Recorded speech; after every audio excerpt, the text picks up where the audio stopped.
Bonjour à toutes et à tous, nous sommes le mercredi 11 juillet, bienvenue dans cette nouvelle édition du journal de la rédaction. À suivre vos prévisions météo tout d'abord, avec un temps en gris, couvert et pluvieux ce matin partout dans la région. Des pluies, cela faisait longtemps tout de même que l'on n'en avait pas eu, des Flandres jusqu'au littoral. Heureusement cet après-midi en seconde partie de journée, ces nuages et perturbations vont se dissiper, le soleil sera de retour, un temps lumineux et beaucoup plus agréable cet après-midi. Mais les températures auront quand même du mal à grimper, avec 19 degrés à Dunkerque, 20 à Boulogne et à Calais, 22 à Saint-Omer et 23 degrés à Lille. Les prévisions météo complètes bien évidemment après ce journal. À la une tout d'abord de cette édition, la victoire et la qualification de l'équipe de France de football hier soir face à la Belgique en demi-finale de Coupe du Monde. Partout et notamment ici sur ces images à Lille, des milliers de personnes s'étaient réunies dans les bars, à la maison ou au Zénith entre amis ou en famille pour suivre ce match décisif. Les dernières minutes ont été particulièrement stressantes pour tous les supporters, mais la délivrance n'en fut que plus belle avec dès le coup de sifflet final les traditionnels concerts de klaxons dans les rues et les défilés de bleu, blanc, rouge. Et hier soir, les rues de Lille étaient noires de monde et bien évidemment aussi la Grand Place qui s'est remplie en quelques minutes après la fin du match. La Marseillaise, le clapping, tout y est passé pour le bonheur de tous. Oui, la France est en finale de la Coupe du Monde et ce n'est pas terminé. Il reste une marche à gravir, la plus belle, la plus dure aussi peut-être, dimanche à 17h en finale.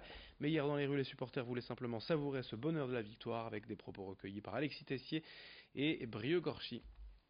On a enfin fait un match qui est digne, propre, tout va bien. Et c'est un putain de bordel, on est en finale les gars! J'ai flippé jusqu'au bout, on commençait déjà à chanter on est en finale au bout de la 85e, moi jusqu'au bout. J'ai eu 6 minutes de temps additionnel, on tenait plus. Et là ça fait vraiment du bien, on est soulagé. On a vécu ça il y a 2 ans pour l'Euro, mais là c'est pas pareil, c'est la Coupe du Monde. La pression de bout en bout, l'arrêt de Lloris énorme, c'était exceptionnel, exceptionnel. Bravo, merci la France, merci. C'est nos cousins, on les aime, mais ce soir on les a battus quoi. On peut pas être de la famille partout tout le temps. Ouais, mais ils sont avec nous, c'est la même victoire. Merci les Belges. Moi, je suis pas forcément très bonne en foot, mais pour autant, là, c'était vraiment une ambiance de folie. Normalement, je suis censée bosser dimanche pour la finale, et comme on vient de gagner, peut-être que je vais pas bosser. On a eu une défense extraordinaire. On a eu un Raphaël Varane qui a été le dieu de la défense. Très très bien construit et honnêtement le match était très tendu mais en même temps vraiment beau. C'était pour moi l'un des meilleurs matchs en tout cas de cette Coupe du Monde. C'est la folie. Stressant parce que les Belges sont super bien joués quand même. Mais on est quand même trop contents.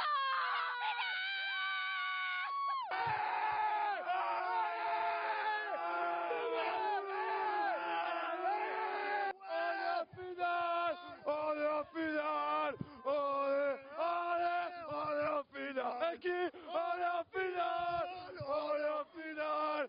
On est en finale! Rendez-vous donc pris dimanche 17h pour la finale de la Coupe du Monde, on ne manquera pas d'en reparler. D'ici là, autre actualité dans la région, la mésaventure à Armentières d'une enseigne de renom fermée du jour au lendemain. La pâtisserie Charles, bien connue aux alentours, a fermé ses portes et licencié son personnel il y a quelques semaines. Une fin subite qui a laissé beaucoup de clients sans explication. Reportage sur place de Xavier Silly. Nous sommes ici devant la pâtisserie Charles à Armentières. C'est une véritable institution qui a fermé ses portes au mois de juin dernier, du jour au lendemain, en laissant 9 salariés sur le carreau. Alors pour vous résumer l'histoire, l'entreprise familiale qui existait depuis des décennies a été rachetée il y a quelques années par le groupe Louise qui a décidé de fermer les portes de cette institution du fait de la vétusté des lieux, sans oublier la rentabilité qui n'était pas au rendez-vous selon cette entreprise.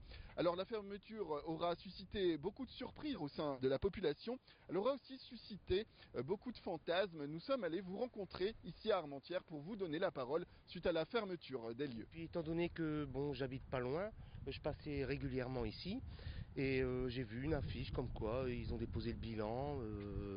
Puis après j'en sais pas trop, je sais pas plus. Mais je crois qu'ils ont licencié beaucoup de personnes et est-ce que ces personnes ils ont retrouvé du travail? J'espère pour eux que oui. Ça a marché super bien, les macarons, la pâtisserie excellente. Et puis du jour au lendemain, on apprend ça. Alors, un peu déçu. Pour les Armentièrois. Je suis un ancien commerçant également. Actuellement, on fait tout pour tuer le petit commerce, donc ça continue. La ville d'Armentières finira par plus avoir un petit commerce. La mairie s'est emparée de l'affaire et a reçu les 9 salariés. Nous sommes allés rencontrer Bernard Hasbrouck, c'est le maire d'Armentières, pour faire un point avec lui sur cette fermeture de la pâtisserie Charles. Les employés de la pâtisserie, vous les avez reçus, ils sont en colère j'imagine. Comment ça se passe avec eux? Écoutez, oui, grosse émotion pour eux, mais aussi pour la ville, hein, et donc je les ai reçus effectivement. Je leur ai même proposé un avocat pour préparer leur entretien préalable dans les conditions formelles ad hoc.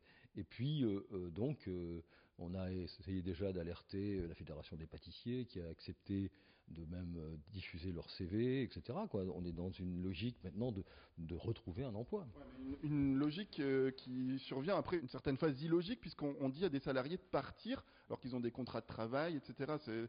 C'est assez illogique, disons. Oui, alors sauf que le groupe en question leur a proposé bien entendu des reclassements ou des mutations, mais dans des conditions évidemment qui les déstabilisent, y compris en quantité d'heures et y compris donc dans la forme contractuelle. Si on vous propose un emploi à 50 km, ça change quand même grandement les choses et votre vie. Donc voilà, c'est la situation maintenant, elle est devant probablement les prud'hommes, hein, et ensuite aux salariés de faire valoir leurs droits. Dernière question, Bernard Hasbrouck. Aujourd'hui, donc, vous avez un commerce qui va ne pas pouvoir être réaménagé d'ici les prochains mois et ça crée donc encore un vide dans la ville. Oui, alors bon, moi j'espère retrouver assez vite un repreneur parce que même si le fonds de commerce a été un peu vidé, puisque en plus le groupe a vidé tout de suite l'ensemble du matériel technique, c'est une marque et donc j'espère qu'il y aura un repreneur. J'en ai déjà reçu 2. Qui serait capable de remonter une pâtisserie artisanale. Il n'y en a pas beaucoup en région, il y en a, mais en tout cas dans le bassin, c'est la seule, et qui permettent de retrouver d'abord de l'emploi, mais aussi pour la ville, son bassin de vie, et puis une production qui se distingue quand même de la production industrielle qu'on va s'infiltrer un peu partout, quoi. Donc c'est l'originalité, et puis c'est l'amour du métier, tout simplement, qui devrait, j'espère, l'emporter avec une réouverture de la pâtisserie façon Charles dans nos murs. Bien, merci beaucoup Bernard Hasbrouck d'avoir répondu à nos questions. On le rappelle concernant cette fermeture de cette pâtisserie Charles à Armentières qui a suscité, on le rappelle, beaucoup de fantasmes auprès de la population. Voilà pour ces explications pour la fin de cette édition également. Merci à vous de l'avoir suivi. Dans un instant, d'autres infos bien sûr à suivre. On est ensemble tout au long de la journée.